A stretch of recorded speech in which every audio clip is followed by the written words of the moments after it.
Hello বন্ধুরা, আমি তনুজা আপনাদের সবাইকে জানাচ্ছি তনুজাস কুকিং ক্রিয়েশনে স্বাগত। আশা করছি আপনারা সবাই ভালো আছেন। আজকে আপনাদেরকে আলু চচ্চড়ির রেসিপি তৈরি করে দেখাবো। আর এই রেসিপিটা আপনারা ঘরে খুব ইজিলি তৈরি করে নিতে পারেন। আর এই আলু চচ্চড়িটা আপনারা পুরি, নান কিংবা পরোটার সঙ্গে খেতে পারেন, খুব টেস্টি লাগে খেতে। তো দেখুন রেসিপিটা কিভাবে করি।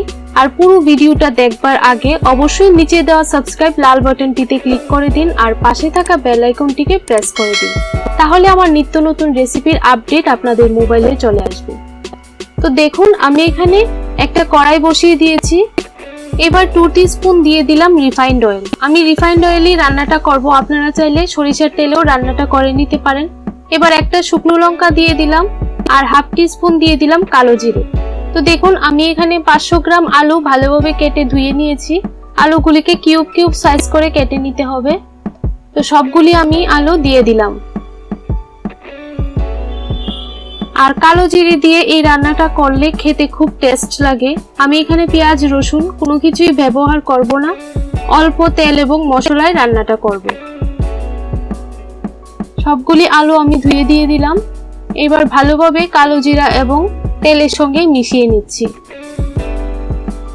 একটু ভাজা ভাজা করে নিতে হবে।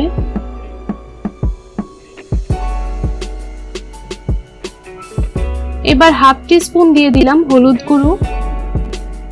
হলুদ গুঁড়োটা দিয়ে ভালোভাবে আলুটাকে একটু নেড়ে ফ্রাই করে নিতে হবে।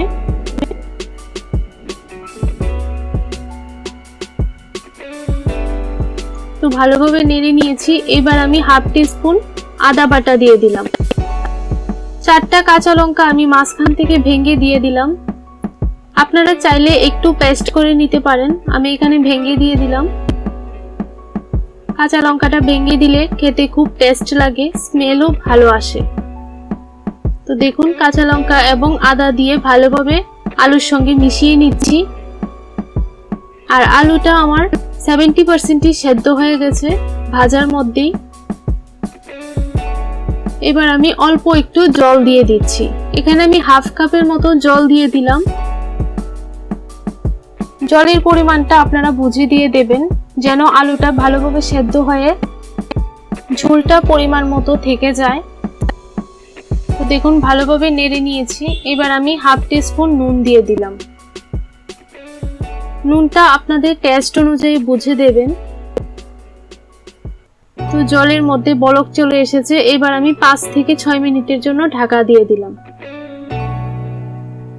তো 5 থেকে 6 মিনিট হয়ে গেছে। এবার আমি ঢাকনাটা তুলে একটু চেক করে নিচ্ছি আলুগুলি ভালোভাবে সেদ্ধ হয়েছে কিনা।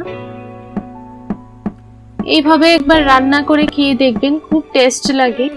এই রেসিপিটা ভাত, রুটি, পুরি সবকিছুর সঙ্গেই খুব ভালো লাগে খেতে। তো দেখুন আলুগুলিকে আমি একটু চেক করে নিচ্ছি ভালোভাবে সেদ্ধ হয়েছে কিনা। তো আলুগুলি ভালোভাবে সেদ্ধ হয়ে গেছে। এবার আমি উপর থেকে 3 থেকে 4টা কাঁচা লঙ্কা দিয়ে দিলাম। অল্প একটু চিনি দিয়ে দিলাম। চিনিটা অপশনাল, আপনাদের ভালো না লাগলে স্কিপ করে নিতে পারেন। তো চিনিটা দেওয়ার পর আমি একটু নেড়ে নিলাম। তো ফ্রেন্ডস, রেসিপিটা কেমন লাগলো অবশ্যই আমাকে কমেন্ট করে জানাবেন। আর ভালো লাগলে ভিডিওটাতে একটা লাইক করতে ভুলবেন না। তো আজকের জন্য এতটুকুই। আরেকটা নতুন রেসিপি নিয়ে দেখা হচ্ছে আপনাদের সঙ্গে।